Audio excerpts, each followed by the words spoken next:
Hi friends, welcome back to my channel. ఈరోజు వీడియోలో బ్లౌజ్కి ఫ్రంట్ పార్ట్ యొక్క డాట్స్ని ఎలా మార్క్ చేసుకుని స్టిచ్ చేసుకోవాలో చూద్దామండి. ఇక్కడ నేను మెయిన్ క్లాత్కి లైనింగ్ క్లాత్ అనేది ఇలా ఈ విధంగా జాయిన్ చేసేసుకున్నాను. గమ్మును పెట్టి నేను జాయిన్ చేసుకున్నానండి.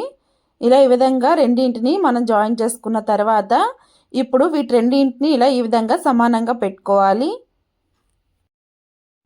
ఇలా ఈ విధంగా రెండు క్లాత్లని సమానంగా పెట్టుకున్న తర్వాత ఇప్పుడు మనం ఆది బ్లౌజ్ని తీసుకొని డాట్స్ని మార్క్ చేసుకోవాలి. ఉక్స్ పట్టి దగ్గర ఇలా ఈ విధంగా ఒక హాఫ్ ఇంచ్కి మార్క్ చేసుకోవాలి. మార్క్ చేసుకున్న దగ్గర నుంచి ఆది బ్లౌజ్ని తీసుకొని ఇలా ఈ విధంగా మెయిన్ డాట్ని మార్క్ చేసుకోవాలి. ఇలా ఈ విధంగా మనం ఆది బ్లౌజ్కి మెయిన్ డాట్ ఉంటుంది కదా, ఈ మెయిన్ డాట్ వెడల్పుని ఇలా ఈ విధంగా చూసుకొని 3 డాట్స్ని ఇలా ఈ విధంగా మార్క్ చేసుకోవాలి. ఇప్పుడు మనం మెయిన్ డాట్కి ఇలా ఈ విధంగా వెడల్పు అనేది ఎంత ఉందో ఇలా ఈ విధంగా చూసుకోవాలి. ఇలా చూసుకున్న తరువాత ఇప్పుడు మనం లెంత్ని చూసుకోవాలి. షోల్డర్స్ దగ్గర నుంచి డాట్ దగ్గరికి ఇలా ఈ విధంగా పెట్టుకొని చూసుకోవాలి. లాగకుండా బ్లౌజ్ అనేది లాగకుండా ఇలా ఈ విధంగా పెట్టుకొని చూసుకోవాలి. ఇలా మెయిన్ డాట్ని మార్క్ చేసుకున్న తరువాత ఇప్పుడు ఉక్స్ పట్టీ దగ్గర ఉన్న డాట్ని మార్క్ చేసుకోవాలి. ఇలా మెయిన్ డాట్ దగ్గర నుంచి ఇలా ఈ విధంగా ఉక్స్ పట్టీ దగ్గర డాట్ని ఇలా ఈ విధంగా పట్టుకొని ఇలా ఈ విధంగా మనం మార్క్ చేసుకోవాలి. అలాగే చంక దగ్గర డాట్ని ఇలా ఈ విధంగా మార్క్ చేసుకోవాలి. మెయిన్ డాట్ దగ్గర నుంచి ఇలా ఈ విధంగా క్రాస్గా పెట్టుకోవాలి. ఇలా ఈ విధంగా మనం 3 డాట్స్ని మార్క్ చేసుకోవాలి. ఇక్కడ మనకి కిందన డాట్ మెయిన్ డాట్ కనిపిస్తుంది కదా, ఈ చంక దగ్గర డాట్ అనేది ఇలా ఈ విధంగా క్రాస్గా రావాలి. ఇలా మనం ఆది బ్లౌజ్తో మార్క్ చేసుకున్న తర్వాత ఇప్పుడు మనం టేప్తో చూద్దాము.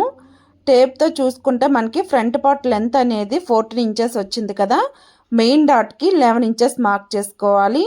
మెయిన్ డాట్ నుంచి ఉక్స్ పట్టీ దగ్గరికి ఒక 2 ఇంచెస్ మార్క్ చేసుకోవాలి. అలాగే చంక దగ్గరకు వచ్చి 2.5 ఇంచెస్ మార్క్ చేసుకోవాలి. ఇలా ఈ విధంగా మనం 3 డాట్స్ని మార్క్ చేసుకోవాలి.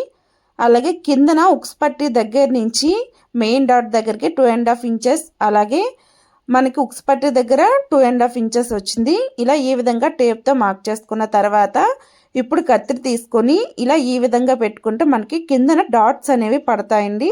అప్పుడు మనకి కుట్టుకోవడానికి చాలా ఈజీగా ఉంటుంది. చూడండి, ఇలా ఈ విధంగా మనకి డాట్స్ అనేవి కనిపిస్తున్నాయి కదా, పైన మనం కత్తిరితో ఇలా ఈ విధంగా డాట్స్ని మార్క్ చేసుకున్న తర్వాత ఇప్పుడు మనం మెయిన్ డాట్ దగ్గర ఇలా ఈ విధంగా ఫోల్డ్ చేసుకొని కిందన కట్స్ పెట్టుకోవాలి.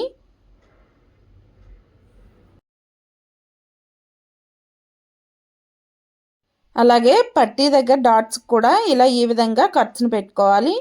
అలాగే చంక దగ్గర డాట్ కూడా ఇలా ఈ విధంగా కట్స్ని పెట్టుకుంటే మనకి కుట్టుకునేటప్పుడు చాలా ఈజీగా ఉంటుంది.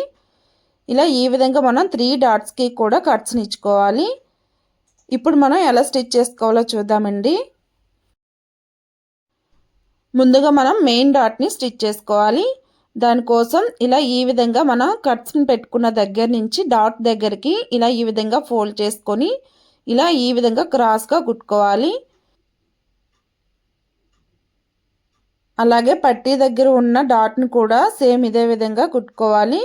కట్స్ దగ్గర నుంచి ఒక 1/4 ఇంచ్ క్లాత్ని ఫోల్డ్ చేసుకొని డాట్ దగ్గరికి ఇలా ఈ విధంగా క్రాస్గా కుట్టుకోవాలి. అలాగే చంక దగ్గర డాట్ను కూడా సేమ్ అదే విధంగా కుట్టుకోవాలి. మనం కట్స్ పెట్టుకున్న దగ్గర నుంచి డాట్ దగ్గరికి ఇలా ఈ విధంగా ఫోల్డ్ చేసుకొని ఇలా ఈ విధంగా స్టిచ్ చేసుకోవాలి.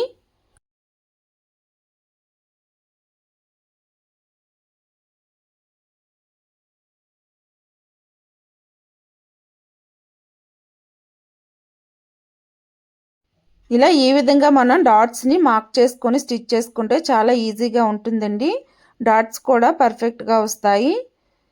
సేమ్ ఇదే విధంగా రెండో వైపు డాట్స్ని కూడా స్టిచ్ చేసేసుకోవాలి.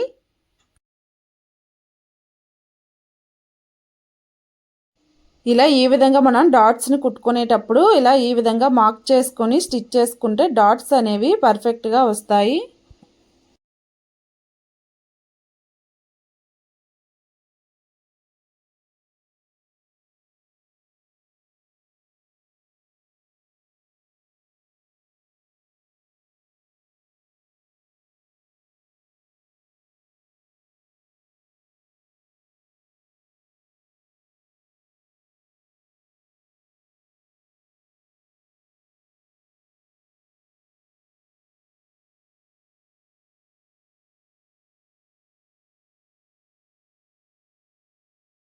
ఇలా ఈ విధంగా డాట్స్ని స్టిచ్ చేసుకోవాలి. ఈ వీడియో మీకు నచ్చినట్టయితే లైక్ చేయండి, షేర్ చేయండి, సబ్స్క్రైబ్ చేయడం మర్చిపోకండి. Thank you friends.